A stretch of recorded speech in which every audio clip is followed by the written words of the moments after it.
Hey everyone, thanks for tuning in. Today's topic is a little heavy. We will be discussing sexual assault. We know that topics like these can be triggering for some and may be inappropriate for some ages. If you want to skip out this week's episode, it won't hurt our feelings. But make sure to check out our Facebook, YouTube, or Anchor page for all of our other previous episodes to listen to.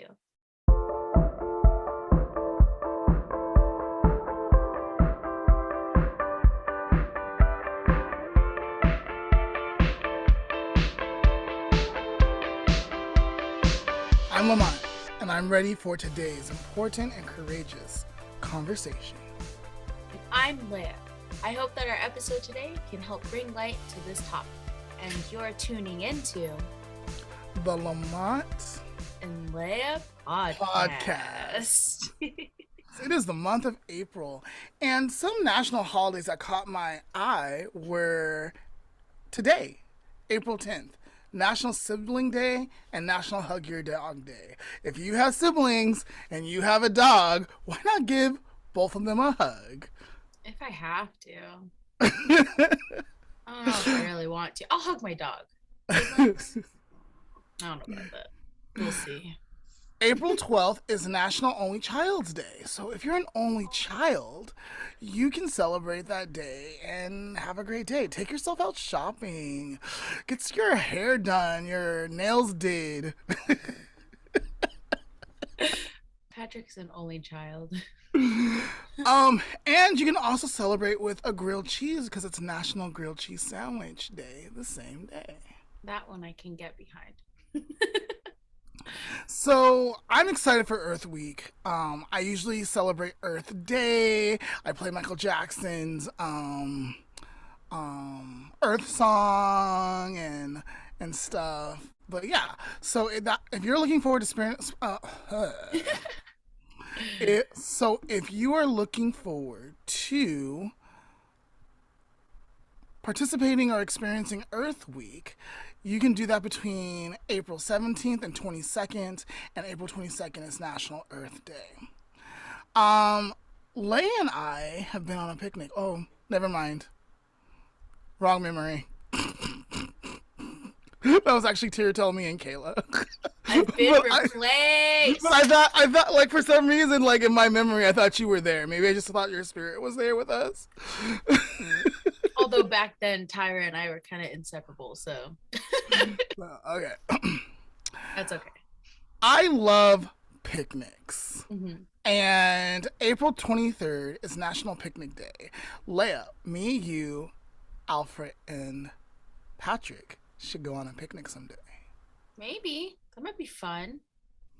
Okay. It's outside, though. I don't know about that. We'll see. We can be creative. We'll figure Okay. it. And then finally, that brings us to our very important topic, the month of April, which is Sexual Assault Prevention Month. And today we're talking about surviving sexual assault and the importance of consent. Awesome. We have a special guest. She is a mother. She's a speaker and a writer, blogger, and a fellow podcaster of the Create the Ripple podcast. Her name is Candace Smile Lee. It's a fun name. Yeah, it is. She loves to engage in interesting conversations with other influencers and oh my gosh, I cannot say that word, Leah. Say I'm it gonna again. try that again. Okay. It's entrepreneurs, right? Yeah. Entrepreneurs. She loves. Wow, there's so much editing already.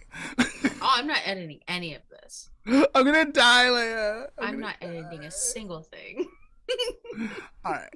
She loves to engage in interesting conversations with other influencers and entrepreneurs. Her favorite conversations are the ones that take courage.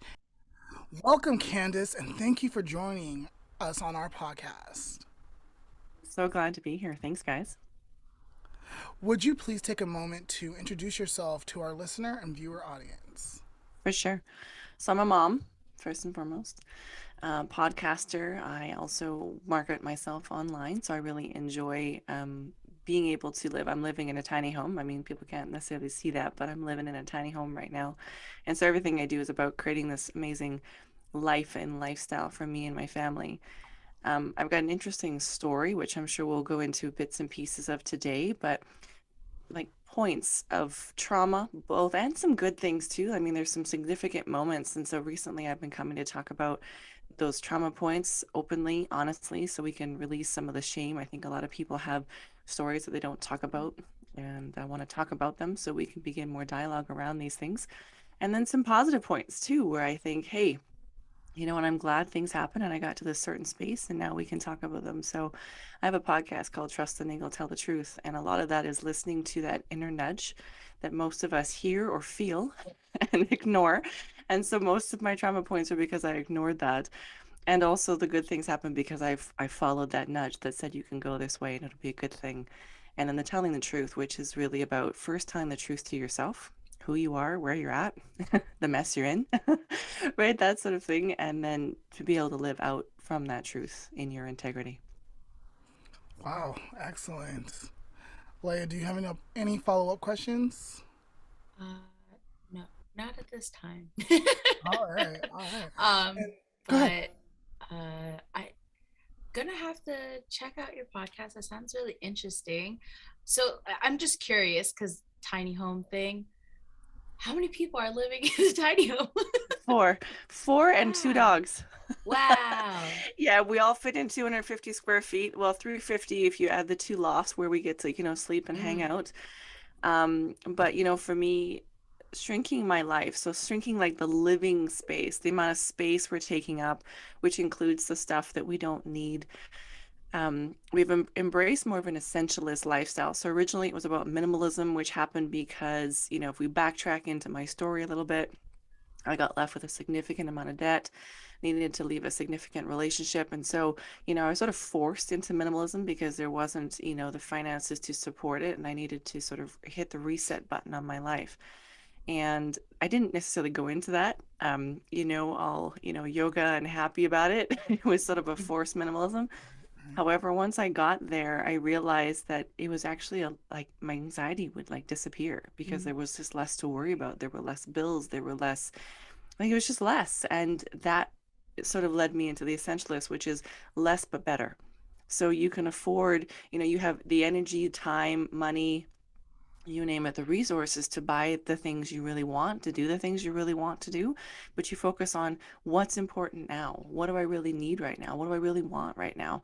And so that's lent itself into, pretty much every part of my life, my business, my personal life, our space. I was saying to my partner the other day, I said, one of the things I love about the tiny home is all the people and things that I love are like within basically reaching mm. distance, right? Yeah. Like Right. everything is right there and we're on top of each other, but nobody gets to the end of their life and says, I wish I had done, this. They say, I wish I had spent more time with, Yeah. that sort of thing. And Mm. so, yeah, living smaller lets us live a lot bigger. Very Excellent. cool. Very That's cool. very cool. All right. So let's go ahead and jump into our main topic. So, once Hmm. again, we are talking about sexual assault, and we probably should talk about what sexual assault actually is. Hmm. Yeah, So, for what sure. is it? Well, for me, it was that, and I'm in Canada, and so the definition is basically when someone moves and, into a more of a sexual interaction where the other person is not on board. Right. So there's not consent, expressed or otherwise. And I think that's a really big deal. So the person Mm, feels like there was an assault on their person sexually. And that's what happened to me is I was in a relationship with someone. It was long distance. He was significantly older than me. He said all the right things. And so this was really my first experience with, um, gaslighting, manipulation, these things. I was 17, he was 24. I had no idea that these sorts of things existed. I'd grown up in a really amazing, safe, protected bubble. And I hadn't really been prepared for this. And I've talked a lot about this with a lot of parents. Like, how do you actually prepare your kids without exposing them unnecessarily, to an evil, but also sort of preparing them because I was entirely unprepared for this kind of insidious, subtle abuse. And Mhm. I talk a lot about that a lot, like subtle abuse where someone who used guilt language and that sort of thing, which I'm sure we'll dive into. But for me, the sexual assault was he showed up and he had expectations that because we were in a relationship, we would do these things because he had done these things and he had these needs. And even though I was uncomfortable, I didn't necessarily know how to say that, nor establish those boundaries, nor stand firm in those boundaries. I mean, the girl I am today would be like, there's the door and don't let it hit you on the way out, Right. kind of thing, right? But at 17, I didn't realize that I could say, this makes me really uncomfortable. And even if I did say that, he would come back with something else. And so for me, the sexual assault, and for anybody else listening, it's when you feel violated as a person sexually, regardless of whether that's, first base, second base, all the way. It doesn't really matter. That's an assault on your person, and that's what it is. Yeah, that I love the way you sum that up and told part of your story with that. That is so powerful. I don't think I can add anything. Well, I've thought a lot about it, right? Because I get a lot of questions like, you looking for justice now? Like, what's the point in telling the story? And I'm like, I'm trying to not go into detail, but trying to like paint a big enough picture so that if there is another 17-year-old, 15-year-old, 16-year-old, 21-year-old listening, or another mom, there is an opportunity for them to recognize it and call it what it was. Because to be honest, until I did my healing, I did not call it a sexual assault. I Hmm. did not do that.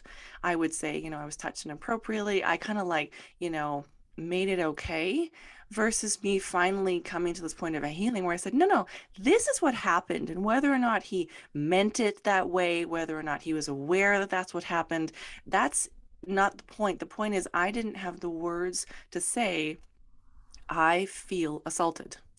Right? This Right. is what happened. And then I've done a lot of digging into what does that mean and what does that sound like? So it's not, for, mm, attention factor. It's to really be honest that, hey, if you feel assaulted, this is an assault on your person. And you need to honor that and say, this is what happened to me. And it's really, really common. And this is what Yeah. surprises me. And it was actually something that got in the way of me talking about it when I was 17, as I would try to hint, like, well, I have this friend, and her boyfriend keeps doing this and she's a little uncomfortable. How does she talk about that? And I wish that somebody in my world had recognized that I was that friend, right? And so Yeah. I talk a lot about that too, that if you are, talking with somebody, nobody seemed to listen. And if they did, they said, oh, honey, that happens to everybody. If you're uncomfortable, just tell them you're not comfortable. Like it was sort of like it happens to everyone. I remember thinking, this happens to everybody. This is normal. And so it normalized the abuse to me. And again, I'm Mm-hmm. sure these women didn't mean it. They probably hadn't done their own healing work. They probably hadn't dealt with it. They just shoved it under the rug, as so many of us do. Regardless of the form of abuse, regardless of the gender, we do this thing, right? We've normalized these behaviors rather than someone who said, are you being abused? Are you uncomfortable? Can I help you with that? Rather than vilify the guy, but let's talk about that, right? Let's create these language. Like, what if someone had said, hey, if you're uncomfortable, tell him that. And if he's not willing to listen, then let's set up some conversations for you to talk about it. Should we talk to, like there was never these positive solutions shared. And so I endured it for that's about 2.5 years before I finally basically cheated on him to get out of it because I didn't know how to end the relationship. I would try and then he'd bring me back, right? The subtle abuse. He was getting what he needed, Mm-hmm. and he was like, well, other girls do it, so why wouldn't you do it? Like there's normalizing, and I'm air quoting here, there's normalizing language that just came from all different angles that it was like, no, just stay. This is how relationships are. And I was like, but it feels so awful. So is it Mm-hmm. just me? And then when you begin to question that, that's of course the gaslighting, right? And I do want to define that because I think people have become it's become normal to Right. gaslight and to be Right. Right. gaslit. And that's when you question whether or not it's actually happening and you question your own self, that is the moment that you need to like wake up and go WTF, because you should never question that. Never ever question whether or not what you feel is valid. Mm-hmm. Yeah, I think like a lot of people who I've heard their stories, they've said like similar things. Like they didn't even realize until much later. They're like, oh, that's what that was. Yes. Yeah. Oh, there's a word for that. Hmm. Yeah. Yeah. Yeah. Lamont, do you think we can backtrack just a tiny bit? And Yeah. do you think you could let us know a few forms of sexual assault in case someone's listening and they don't really know like what it could be, because I Yes. think we all know like the main ones, right? Yes. Yes. um, but are there any other ones that may not be as well known, or people might Yeah, not and realize? that's why I'm bringing up. Really glad you said that because I think, like you said, I didn't know what it was, right? And I Mhm. sort of swept it under the rug. Um, and again, I would say, in Canada, at least the sort of the definition is an assault on your person, right? Sexually. And that can be any number of things. So basically, when you feel violated, and I kind of want to lean back into that for people because it can be so broad and the definition, air quotes again, the definition can be changed. But I want to lean back in for that person. If you feel uncomfortable, then it's an assault and you need to honor that, right? Whether, even if that just means a conversation, right? Like, um, I'm uncomfortable with this. That's fine. If you are uncomfortable, then make it stop, right? And I know that for, the guys out there, that's a really big deal. And so I love that we're talking about consent because consent is basically hell yes, right? Mhm. And it needs to be talked about because I think for a lot of people, especially even for some of the men in my life, they'd be shocked. And I'd be like, yeah, but you didn't get my consent. There was no conversation. And are we teaching, young people how to talk about sex? Are we teaching young men how to get consent? Are we teaching, young girls how to say, I'm uncomfortable, here's my boundaries? We're not. And I mean, I certainly wasn't. It was just basically, don't do it. Well, don't do what? Right? Like we need to like pull the thing off and we have this silly idea that it should be uncomfortable. It needs to not be uncomfortable. Like grow up. We're not teenagers.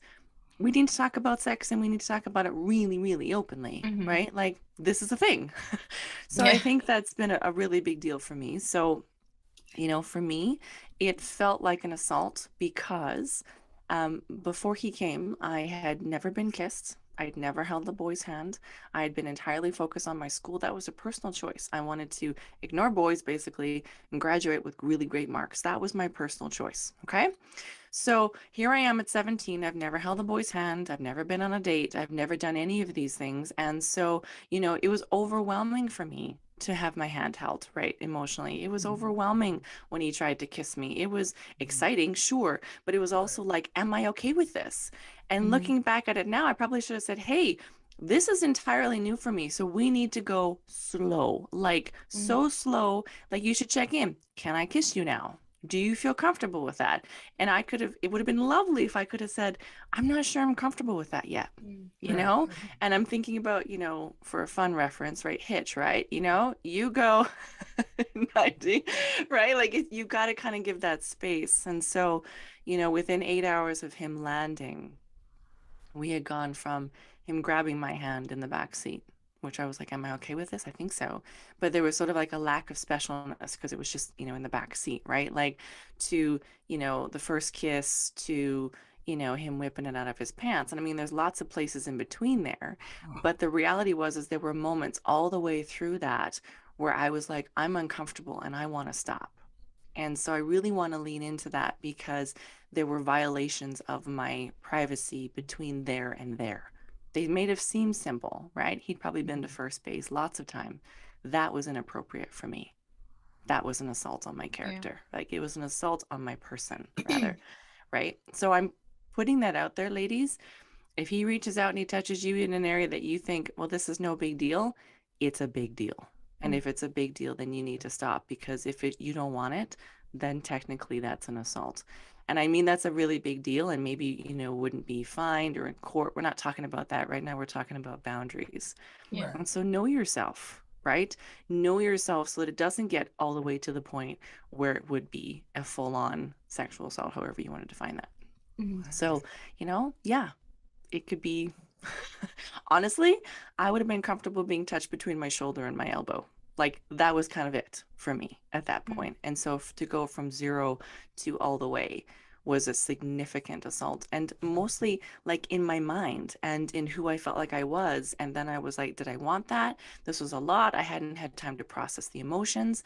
And again, I don't think we're setting ourselves up, and certainly with our kids, Like it's a big deal. And they say that, right? Well, when you have sex, it's a big deal and all this kind of it is. And I think we need to be driving home that point that it's okay to say, don't touch me there, even if Right. there is just, first base, right? Right. That's Or even okay. it's just like your arm, Yeah. right? I'm uncomfortable with that. Yeah. Yeah. Yeah. So, just to answer your question, Leah, a little bit more, some forms of sexual assault include fondling or Yes. unwanted sexual touching, Thank you. as Candace was telling, like what she was saying, forcing the person into sexual acts such as oral or penetration. Um, So those are types of sexual assaults. Attempting to have sex and not getting a complete yes. As Candace, as you were telling your story, and I was thinking, like, man, like, as a guy, I grew up. I have certain ideas, certain things. Like, I don't mean anything by them, but there's definitely places where I can improve in my life.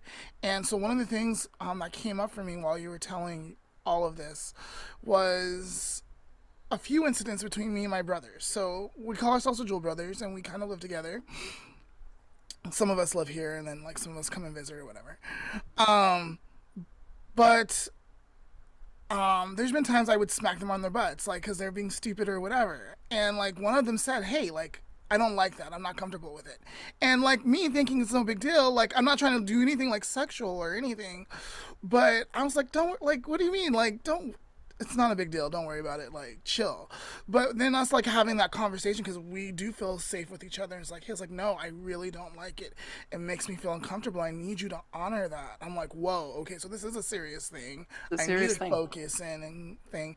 And I just stopped that behavior because why would I want any of the people that I love to feel unsafe around me?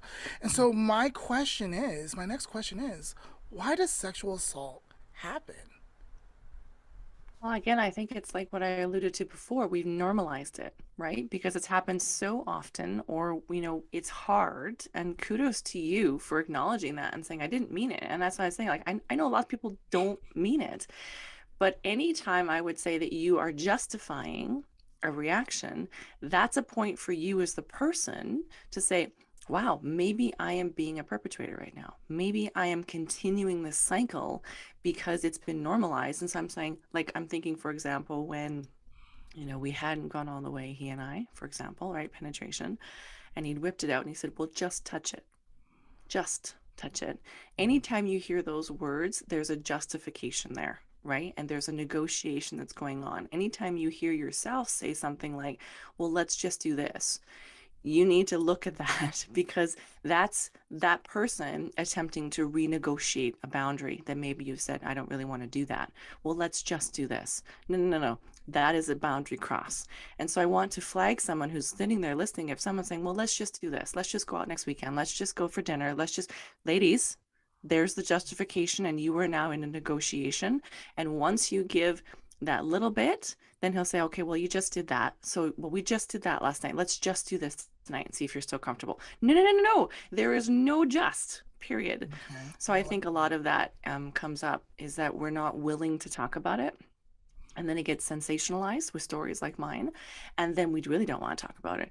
Rather than sitting down and saying, hey, when you hear words like, let's just do this, think about what that means. And where are your boundaries? And what are you willing to say? Are we giving young boys and girls opportunity to say, hey, I would like to do this with you. Are you comfortable with Right. this? Right. Right? So that he can say, I want to do this. And she has an opportunity to say, I'm not sure I'm comfortable with that. Can we talk about that, what that would mean? Can we embrace that? Can we start? And if I'm uncomfortable, can I say at any point in this conversation, any point in this interaction, can I say, can we slow down? Can we stop? And will you honor that?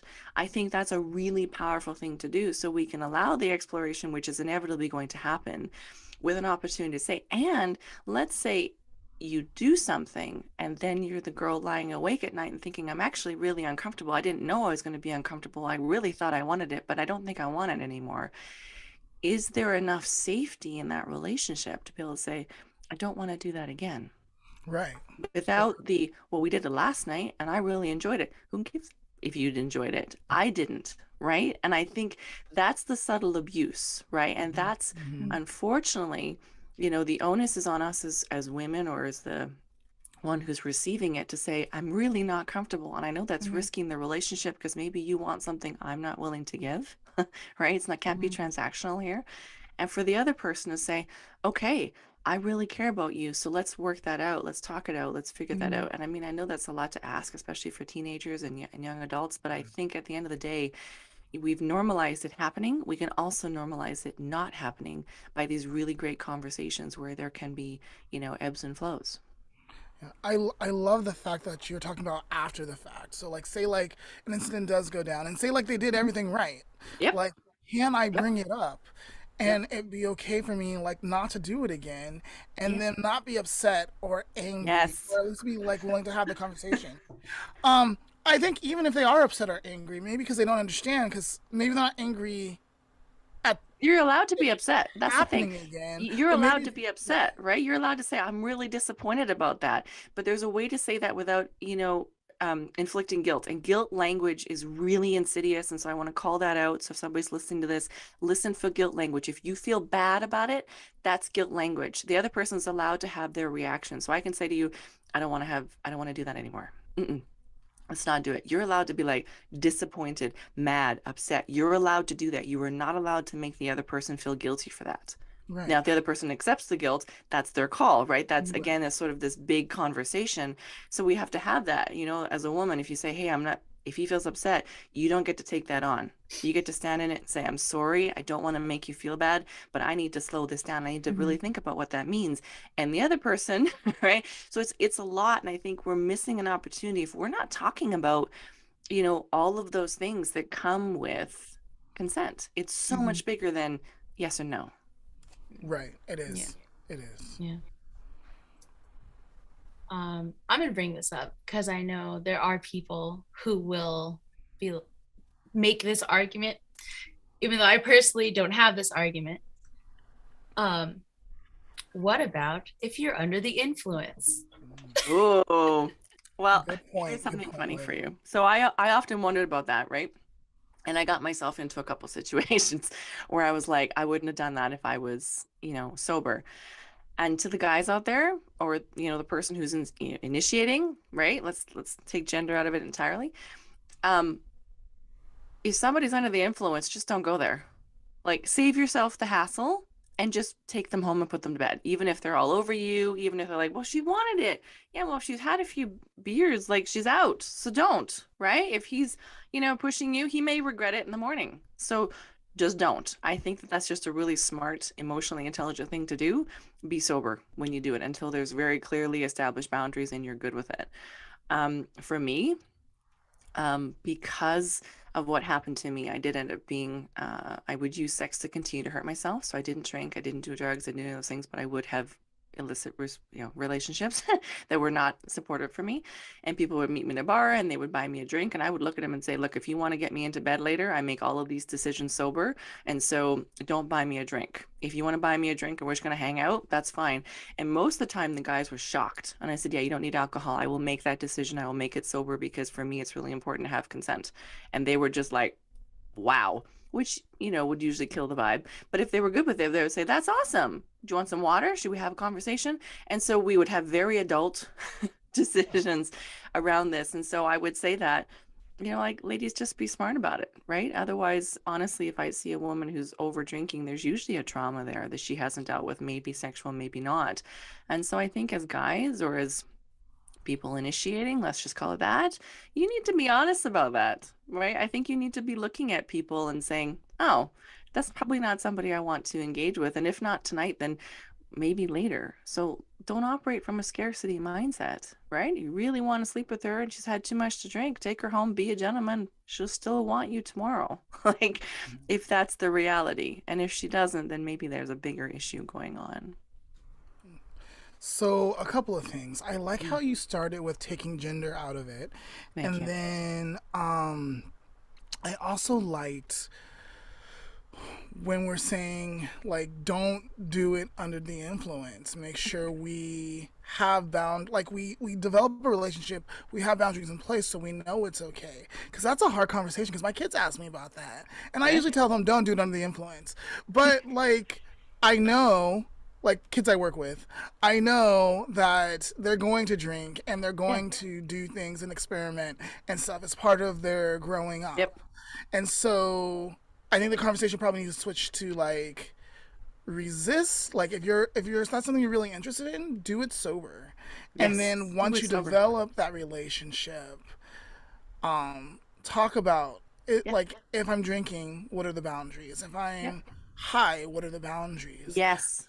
Yes. Um, And again, that normalizing the conversation after. So like, having these conversation, with both genders and saying, "Hey, if something happens, here's how you talk about it after. That happened, I was drunk, I don't want to do it again." But the reality is that some of these sexual interactions, they can have such a psychological effect that it really does need to be driven home. Like if this happens, she might carry it or he might carry it for the rest of their lives. So know that, right? And again, allowing for that experimentation, but going that one step further and saying, what are your boundaries and what are great boundaries to have? And I think as friends, I think about, the number of times that I wish somebody would have just taken me home and said, "Hey, girl, you're done. Bye-bye." Right? Give him your number. He can call you tomorrow. Right? Like, go home. And so I think there's a responsibility, sort of as a community, to begin to, talk to the friends of the friends. "Hey, your buddy's sitting on this girl and he's drunk and she's drunk. What is your responsibility?" And so unfortunately, I think it really layers down, responsibility where kids really don't want to have any around this. But again, I think if we're yeah, having these amazing conversations, like someone's asked me, my daughter, she's 6.5, and she's got a mind of her own, let me tell you. And people are already asking, how are you going to have these conversations? And I said, well, I have this amazing book, Med Micro, which is all about like, different diseases and things that you can get. And I read when I was in nurses training. So I intend to show her the STD chapter. Sure. And read this. So think about that, right? And so I really want to empower her, because then, what is not forbidden will be handled differently. Sure, you can have sex. And here is the boundaries I'd like you to consider, right? Mom, I don't really care whether you think it's gross or not. We're going to have this conversation, yeah, because, and then at least you'll go in knowing all of the things and you'll make better decisions, right? If you come home and say, "Mom, I think I need to talk about what happened last night," great, let's talk about that. Because then maybe that trauma won't turn into a deep, put away trauma like mine was, where it takes me 20 years to start talking about it, right? Maybe we can talk about it immediately and work on the healing. And so the healing happens faster. People ask me that all the time. Like, what would you go back and say to your 17-year-old self? And I'd be like, get out sooner. I don't know if I would want to trade what I learned from the negative, but I wouldn't want to stay for 2 years, 4 years, that sort of thing, and keep repeating the patterns. I wish I'd gotten the healing sooner, because then it would have been a single incident on the timeline rather than incident after incident after incident, because I kept on Mm-hmm. repeating the same habit in one way or another. Mm-hmm. and that's trauma, and we're definitely going to talk about that in future episodes. So I am a big component of calling people out, right? But like, Mm. I don't want to like make the victim feel like they're the victim if that's not like they're not trying to be a victim, but also I want them to Mm-hmm. realize what they're doing. So Mm-hmm. it's okay to say like, "Hey, you're being a perpetrator right now," like Yes. to any gender, It right? is 100%. Please. Women are just as bad. Women are, Right. they will do the subtle abuse to make the guy, and he'll hate it in the morning, and he can't even talk about it, because of course women were allowed, and we're allowed to be the victim, and this happened to me too movement. It goes both ways. Absolutely. And so Yes. yeah, you're allowed Yeah. to say, "Hey, you are out of line right now." Yeah. Okay. I really wanted to get this one guy on here. He's a influencer. He's talked about this in his videos. And when I talked about him about joining us, because I would have liked a man's perspective and a female's perspective, Sure. you know, um, he told me like, I'm not going to talk about it anymore. Like women, they just really come after me, and they say these mean, horrible things, even though I've told my experience. And so, I'm not going to give you guys his name. You can look up male influencers and like see the video for yourself.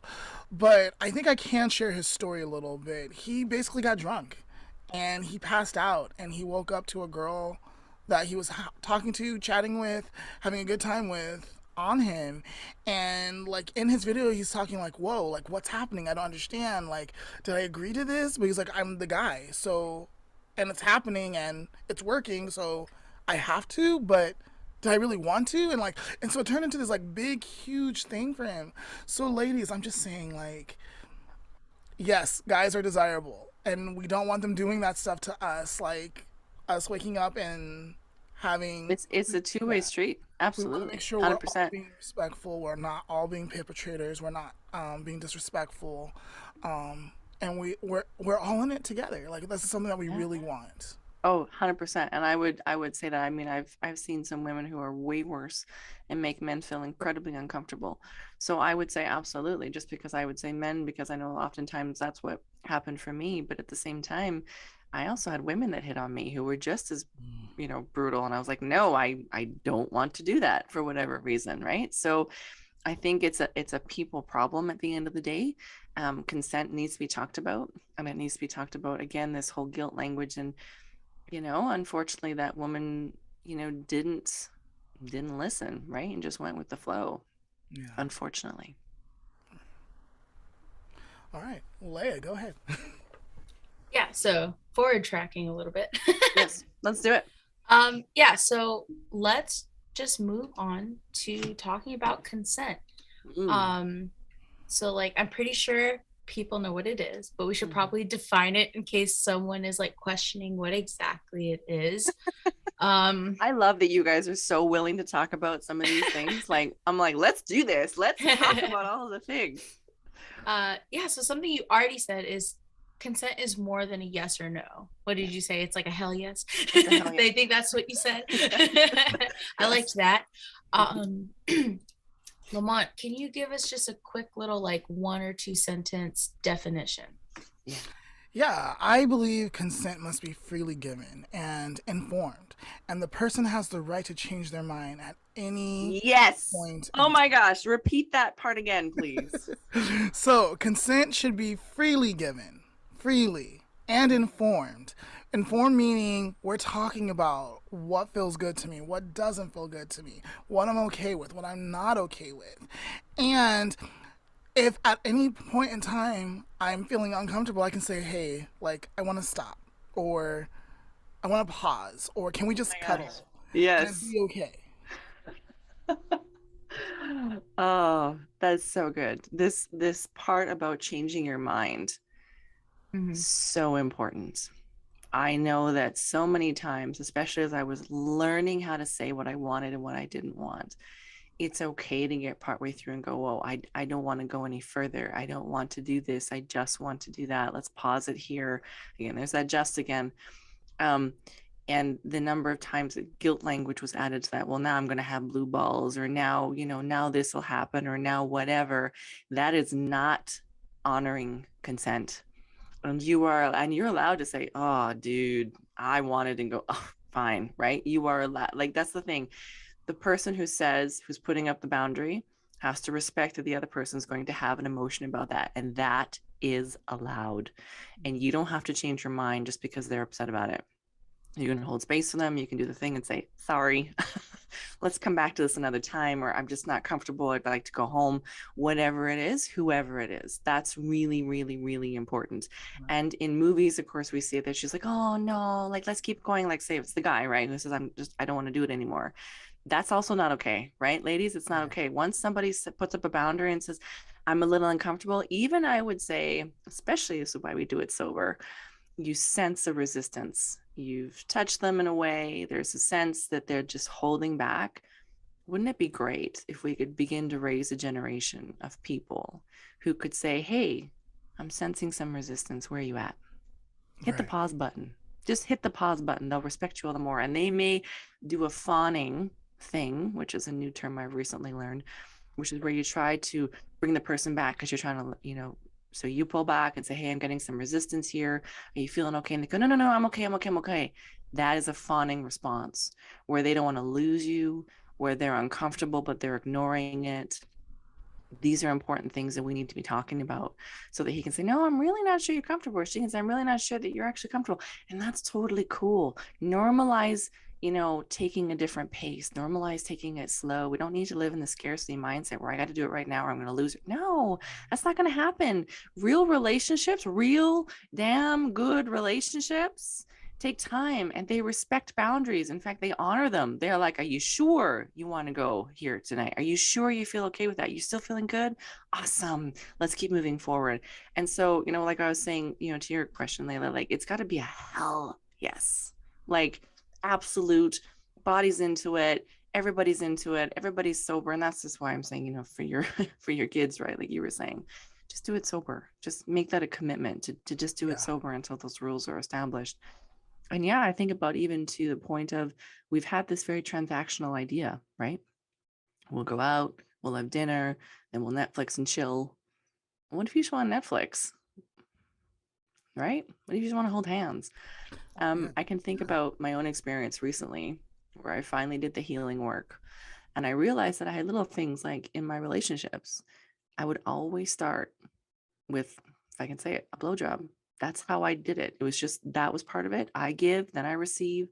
And one of my feminine coaches said, do you really want to? I'm like, sometimes, not all the time. Sometimes and she was like, have you ever said that? And I was like, no, like not even some of my really great relationships, because it had just been so, that's just what happened, right? I was raised to take care of my partner. I was raised to, and I like to nurture. So why wouldn't I? But I didn't realize that that was what was consent was for me. And so then entering into my really awesome relationship I'm in now, where I was saying, can I not start with this? And he was like, sure. Like, right. So for him, that wasn't a challenge. He was like, sure, I wouldn't mind. I said, yeah, I hear you. I get it. But I want to try not starting there. He's like, well, where do you want to start? And I was like, I don't know. Where could we start? And, Yeah. I mean, sure, it was funny. We laughed, but we have a great chemistry because we're willing to talk about that. And Mhm. sometimes it's okay to wake up and think, oh, I've been triggered by something. This doesn't feel great. I don't know why it doesn't feel great. And so I think, again, we need to go back to the whole point about, can we talk about it? Let's normalize talking about it rather than it being this Yeah. thing, Twitter about and titter about. Talk about it, right? Mhm. I like that. Let's normalize talking about it. It's Mhm. okay to Yeah, slow down and talk. it's okay. It's okay to communicate. It's okay to listen and be heard and validated. Mhm. Right? And I mean, what if we raised people who went into relationships like that and said, hey, you can talk about anything here. We can be in the middle of it. I won't be upset. If I am, I'll tell you that, but I'll tell you in a way that doesn't make you feel guilty. And I was on a podcast where we were talking about porn actually. And, how does a guy talk about some of these things? And I said, well, if you recognize that so it's the guy and you're saying, hey, we can slow down and she fawns, that's a warning sign, guys. Like that girl's got some unhealed trauma, no boundaries. That's a sign that you should probably pull the eject cord and peace out.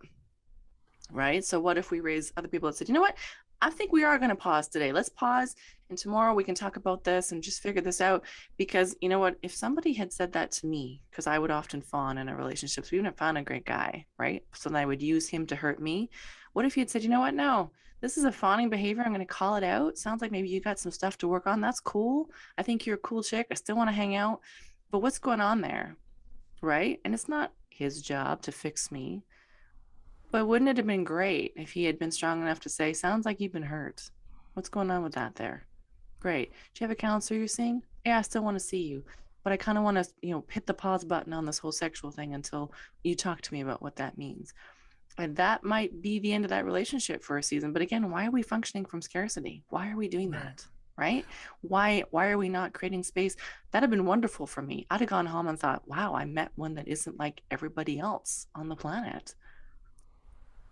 I'd have felt really, really small, but he could have held space and said, look, sounds like you got some trauma there. I get it. Are you Right. dealing with it? Do you have support systems? Go deal with it. I would have really loved him for that. Right. Right. Mhm. I hear you. Actually, I wanted to share how me and my husband like fell for each other. It That's was so our cool. yeah, like it was our first date, but it involves consent. So it was our Nice. first date. We go to juice it up because Starbucks was like around the corner. Like, Lion was around the corner. We're like, no, no, Right? no. And we go to a park and we sit down to talk. And the first thing he does is he reach out and grabs my hand. But then he says, "Is this okay?" Yes. Never has anyone ever did that, and that was so amazing to me. Right? So incredibly sexy, so brave. So Mm-hmm. I was like, yeah, like this is absolutely okay. Like at first I wasn't sure if it was okay, but then when he asked, like it made me feel like really good on the inside that he was checking in with me, and I Checking knew in. like this was someone I could trust. You know? Yes. I agree. I agree. My current partner, we have a 4-month-old little boy. He's just amazing. And I had shown up after my healing and I'd said this to him, and she had encouraged, my feminine balance coach had encouraged me to get back out there, right? Like, go find somebody safe that you can say, I want to have sex with you, but I want to have sex entirely differently than the way I have. And this blew my mind, but she got me thinking about what I wanted, right, to push me back out there. And the person I reached out to, we'd had a physical relationship before, but I sat down and basically said, I'm healing. I'm doing some work. I'm not damaged, right? They don't get to, that's not the deal here. The deal here is I would like to have sex differently. I don't want to have sex today, but that's what I want in this next relationship. And can we do that from a big level? And he was like, yeah. And we spent like 6 hours talking about what we'd want in a relationship, regardless of whether we went there, because I wasn't functioning from the scarcity mindset. I'm like, either it's him or it's not. And then if we move into a relationship, at least he knows what the boundaries are. And at the end of that, he asked me, can I kiss you? I'd really like to Oh, kiss you. And I was like, am I okay with this? And I was like, actually, I am. Because intuitively, I knew it wouldn't be like one of these things that would, like, because now we created this intimate relationship, that he would move to the next level. It was a very nice, thank you so much. I'm looking forward to seeing you again kiss. And I felt amazing. And I thought, wow, wouldn't it be great if this one was different? Wouldn't it be great? Right. And then he said, thank you. Walked me to my car, and I was like, oh my God, I have warm fuzzies. Like, that's how it should feel. Yeah. Right. And I know if I had said, you know what, hey, I'm not cool with that, he'd have been like, no worries. Thanks so much. Like, he wouldn't have taken on my stuff. And I felt so comfortable to be able to say, yes, I think I'd like that. And that I think is just, consent in a whole package, right? We talked about it. We knew boundaries. And then since then, I mean, people have said, well, when do you bring up, these things? And I'm like, right away. Like, if the dude runs or she runs, that's a sign. Don't you want to right. be in a relationship with an emotionally intelligent Hmm. individual who can talk to you about these things? I Yeah. do. so so bring it up. And if they go, wow, this is not the conversation I wanted, he probably just wanted one thing, or she just wanted one thing. Yeah. Yeah, If they you weren't just want the willing one to thing, invest. Yeah. cool. But if you're looking for something different, then just be you. Yeah. Yeah. So yeah, don't compromise. Like Yeah. if you're looking for someone who's wanting to invest in you and they're not willing and like, well, at least I just get this. Don't. I'm gonna encourage you not Yeah. to do that. Like Yeah. if you both are on the same, like wanting the same thing, like not really wanting to invest, Yeah, just want a you just want quickie peace in, or peace out. Here are my rules. yeah, Yeah, like that's but Yeah. wouldn't fine. that be more fun too? Like, those were fun too. Hey, look, I'm looking just to get under somebody tonight. I'd like it to be somebody that's going to respect my boundaries. Here's the deal. I want to do this, and I want to leave right after I'm done. You'll run into people who are like, yeah, that's where I'm at. That's cool. Yeah. Again, why wouldn't you want to be, intimate with someone who has that emotional intelligence? Like, It's definitely a different way of going about things. Mhm. There is something really nice about being asked, though. isn't it? Yeah. I don't know if it's just because it's not like common, because people are just starting to kind of learn about it, I guess. But Yeah. I don't know. It is. I mean, I've been asked too, and I was like, oh, Yeah. that's better. Okay. I like that. Yes. I've also been asked by people where we were having a conversation and like, I really want to kiss you right now. And I was like, I don't actually know if I'm comfortable with that, and it's hard to say because, you're putting yourself out there, right? Or, as the girl, you can kiss me if you want to. And they say, I don't know if I want to. That's okay too, right? Mhm. Like, be willing to be in the uncomfortable and awkward. Like, it doesn't have to be awkward, but if it is awkward, let it be awkward. Like, who cares? So it's what it's awkward, Mhm. right? Yeah. Exactly. I remember having a conversation with Leah and I was like, honestly, like if a person wants to kiss me, I kind of want them to do it. But I say that only with the experience of I've never been kissed by a person I have never wanted to be kissed by. That's So true. what if someone did not like someone kissed me and I didn't want them to kiss me? Like what would happen, Oh, I can tell you. So it's like I want that consent, but I don't want that consent. So I was like, no, let's just make up my mind. I Like think consent there's a is always way, what I'm. like Yeah, you want the intent, and I understand that, right? Because I love being pursued, and I think we all love being pursued. There's a way to do it without, sort of like hanging back, like, can I kiss you? Like, no, like it's okay to be like, can I kiss you? Like, be there so that you're like, yeah, like you don't necessarily have to say yes physically. There's a lot of different ways to say hell yes consent, I think. Yeah. yeah, But I mean, I'm thinking about my husband and I, so my first husband and I used to do a lot of, we would love the festivals and we'd love that. And one of the things we would do, we'd do harm reduction. I think a lot of it because of where I came from with my story, right? So we'd pass out water and condoms and all this kind of stuff. And I would go up to women and I'm like, you are not here right now, right? And saying, here's a condom. And remember, consent is sexy. And it I would, is. say that all the time, right? Because I'm thinking this is important and you're probably going to do this anyway. And you may regret it in the morning, but it's my job to show up and say, you're doing this thing, sister. Here's your condom. Here's some water. And remember, consent is sexy. You can still go home to your own tent tonight. And I think that's important because, when they call it harm reduction, right? So let's get out there. I'm all about, doing you and doing other people. That's what you want to do. But again, I think we need to make consent sexy. I Mhm. think we need to just change the mindset around, are you cool with this? Can we go all the way? Right? Right. Yeah. I agree.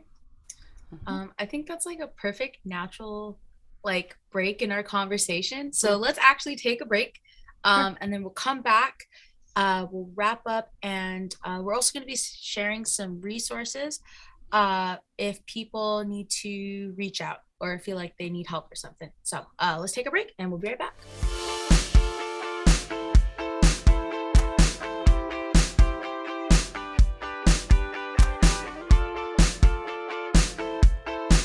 And we're back. So we have been talking a lot, and I think I just kind of wanted to wrap up everything that we said about consent and then give you guys some resources. So I have this video that I found last night, and I would love to share it with you guys. So here we go. How do you know for sure if someone wants to have sex with you? Well, actually, there's only one way. They need to tell you. You need to have consent. But what does consent really mean?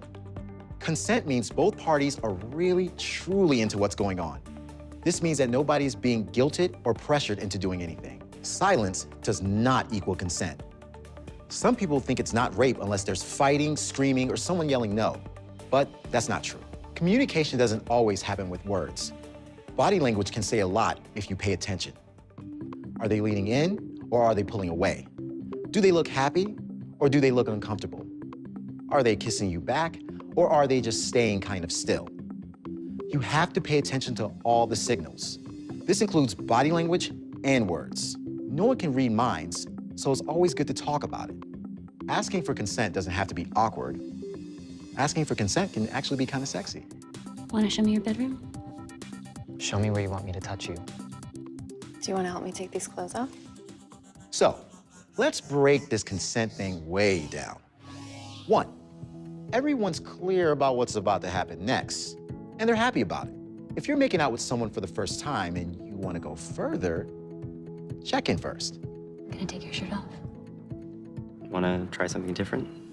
2, everyone in the situation has to feel free to be able to say no without being pressured or hassled. It's not cool to pressure people into doing stuff they're obviously uncomfortable with, or make them feel bad for saying no or wanting to stop things. Being pushy or manipulative makes for some pretty bad sex. And obviously, if a person is drunk, high, passed out, or asleep, it's not okay to do sexual stuff with them. They can't consent when wasted or unconscious. So doing this is actually rape. 3, be honest about whether or not you're on birth control, have an STD, or having sex with other people. Wouldn't you want to know that? If you're going to get naked with someone, you have to have trust and honesty. 4, saying yes to sex once doesn't mean you're saying yes to it forever. It may be tough to pause in the middle of some super sweet action, but your partner has the right to stop at any time. And 5, sex is all about connections and pleasure, right? If everyone feels respected, sex will be much better. for both of you. We all deserve a safe, pleasurable, and awesome sex life. The more respect you show to the other person, the more they'll trust you enough to relax and enjoy. And the more honest you are about what you want and don't want, the better things will go.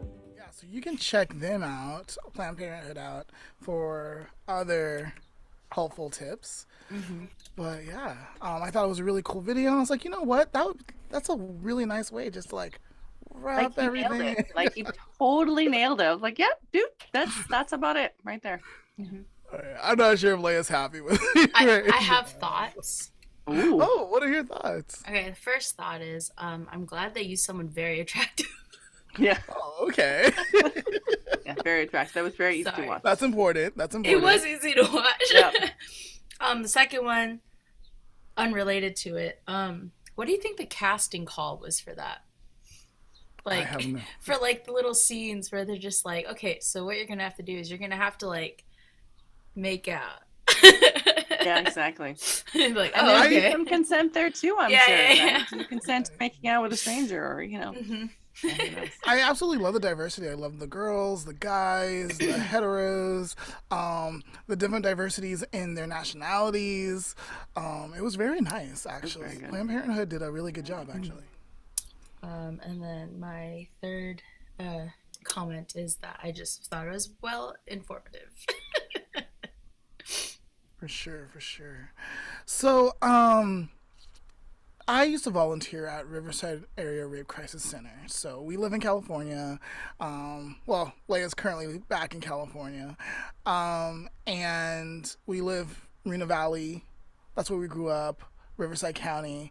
And so I volunteer at the Riverside Area Rape Crisis Center. If you need someone to talk to, they're a great center. Their phone number is 951 866 7273.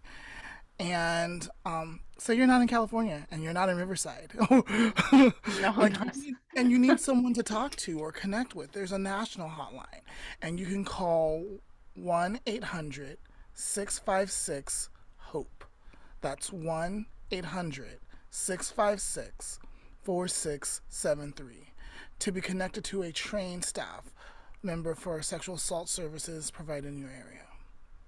When you call these people, they will locate you to a local base, and it's totally confidential. So whatever you provide, whatever you say, whatever you need to talk about, they're there to listen to you, not judge you, give you the help that you need, and other resources for long-term and short-term support. And I've called a number like that. Yeah.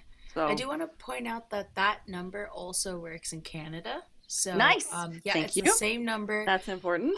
So for our what is it? International. North our North brothers and sisters. That number will also work for you guys. Yeah, and there's no shame in calling it. I've called it. I've called it and I said I need to talk. Because there were certainly points in my life when I wanted help. Did I get the help I needed? Yes, in stages. And I think that's important, that people need to know that it takes time to heal, and that's okay.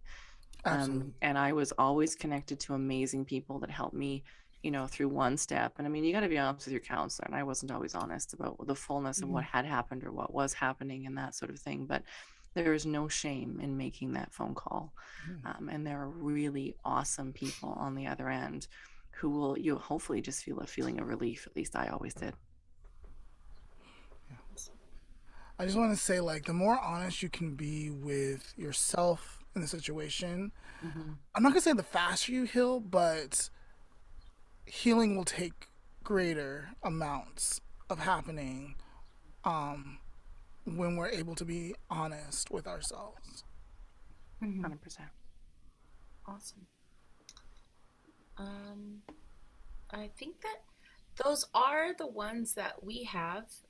If anyone has any other ones that you'd like to share, we can add into like our description. So these ones will be in our description. You guys can check those out. If you have any other ones that you'd like us to add, or any other resources that you guys would like to share with us, leave them in the comments or send us a message, and we'll be more than happy to update our description as well. I think that's it. Do you guys have anything else that you wanted to add? I think we covered a lot of really good information today. was fun. I think we talked about some of these, interesting conversations, but I think this is like these kinds of podcasts are normalizing the Mhm. talking of the consent, right? They're making it fun and informative, and I think that's really, really, really important. And for whoever is listening, regardless of gender or where you're at, just because you said yes to something you didn't want yesterday, just because you have a history of saying yes, doesn't mean you can't change it now. Right. I was Mhm. in a relationship for 2.5 years and other relationships where things happened I wasn't cool with. And yes, it meant the end of those relationships because I changed the boundaries. That's okay.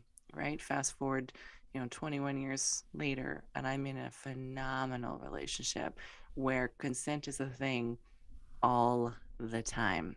Mhm. And I think that's so important. It's not something that stops just because you're in a relationship. It can be, hey, I'm too tired tonight. Right. Hey, Yeah. I know you really wanted to do this tonight. I just want to cuddle. Can we just cuddle? That's cool too. Consent, I think, Mhm. is an ongoing thing. And I think, again, normalizing that conversation um, is a really great place to be. Mhm.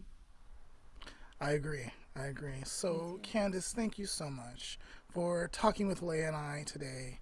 If people wanted to get a hold of you and wanted to talk about this subject, Mhm. or any other subject, what Yeah. would be the best way for them to contact you? Well, I think my website, which is just CandaceSmiley.com, let's keep it simple. All of my other socials kind of go out from there. I talk a lot, honestly, on my blog, so people can leave comments. They can, of course, reach out and connect with me one-on-one.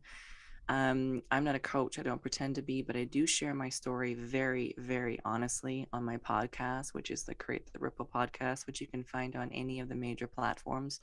And I interview other people, and it's all about trusting the niggle and telling the truth. And that's me acknowledging after 20 years that I knew that I wasn't going to be protected in that first relationship. And I ignored the niggle because I didn't have any logical reason why I should feel unsafe with this person. And so I've been calling that out and then telling myself the truth that I knew that it was going to be a bad idea. I knew, and I didn't know what to do with it, or maybe I ignored it on purpose because it felt too good. It doesn't really matter. So I take a lot of responsibility for that, which I think is really important, regardless of who you are, in that relationship. Because what happened to you may not have been in your control for whatever reason, but your healing definitely is, right? It's not my job to make anybody feel bad for what happened. It's my job to take responsibility and really own that. And so I talk a lot about that. But people can find me there, or they can find me on my website, and then all my socials are listed there, and you can follow along. Awesome. Thank you. And of course, as always, all those links will be in our show description. So make sure you go check those out, get in contact. Candace, is there anything that you're working on that you kind of want to share or like something you want to brag about? Can be about anything. Yeah, for sure. I'm actually finally writing my book about my story. Awesome. So, I used to tease the people I was with, men and women, that they should be nice to me because I was going to write a book about my experiences at some point, and I'm finally doing that. There we go. And of course, names and stuff will be removed to protect people, but I really want to talk about it because I think we connect through our stories. And again, I really want to Right. normalize some of these conversations, good, bad, or otherwise, and we don't talk about them because we feel guilty or we feel shame or we feel any of those things, which certainly kept me silent for a very, very long time. And people say, they read my bio and they're like, how do you feel when people read that? I'm like, the first thing I think about is what are people going to think about Mm. me? And the reality was, as my healing, as most healing journeys, it's never straightforward. It's pretty messy, and that's okay. And I've learned to embrace that because what I'm discovering is as I talk about my story, people are going like, oh, me too, me too, me too. And I think that's really important. And I do want to change the narrative. I want to change the way we're raising the next generation. I want to create safe spaces for people to talk about it, um, regardless of where you are and the consent, whether you were the one asking or whether you were the one giving. It doesn't really matter. I think, maybe someone hears this and they wake up and go, wow, I am a perpetrator. I didn't realize it. I didn't mean to be. I use guilt language. I've used the word just to get what I need. And I would just say, you know what? That's cool. Don't feel bad about what happened, but really begin to work on you so that you're Hmm. not using, if you say, well, let's just do this, check in with yourself and make sure that you don't swing the other way, because I think we can be both victim and perpetrator, without meaning to and without ill intent. Right. So again, I just want to normalize this, emotional, intelligent conversation that we're having here today, to say let's just be better people, period. Yes, agree. That's what Leah and my podcast is all about. And just in case you do reflect and you find yourself doing that or saying it in the moment, it's okay to pause and reword. Like, you know what? I Yes. didn't mean it that way. Let me rephrase what I really want to Yes. say. 100%. Yeah. Honestly, when I recognized that I was guilty of guilting people, guilting men into being with me, that was a really big moment. I was like, wow, I am both a victim and a perpetrator all at the same time. And that's okay. That's, I think, the human experience.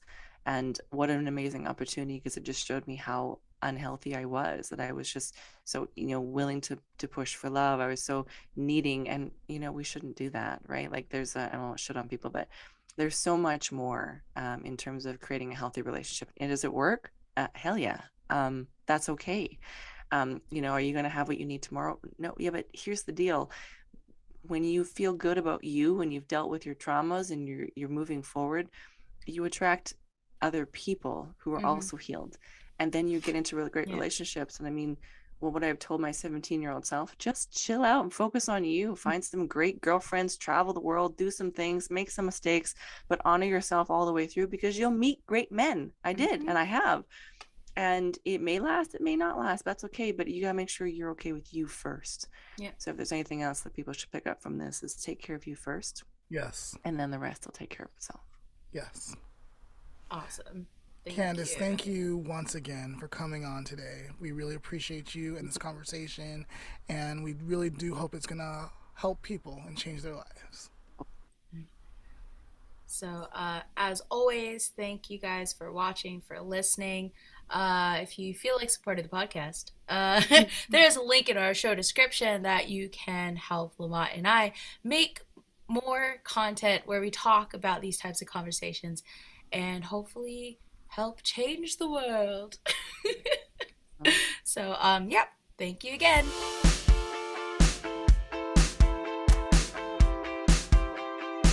Today's life lesson is don't hesitate when you should act. There is an old Romans proverb that people often quote, Carpe diem, meaning seize the day. More often than not, we fail to act due to the lack of confidence or courage. This hesitation keeps us from moving forward and puts us in a cage of wondering what might have been. Whenever you feel it's time to act, take action. No matter the outcome, you'll end up smarter than before. And remember, do it with consent. And that is today's life lesson.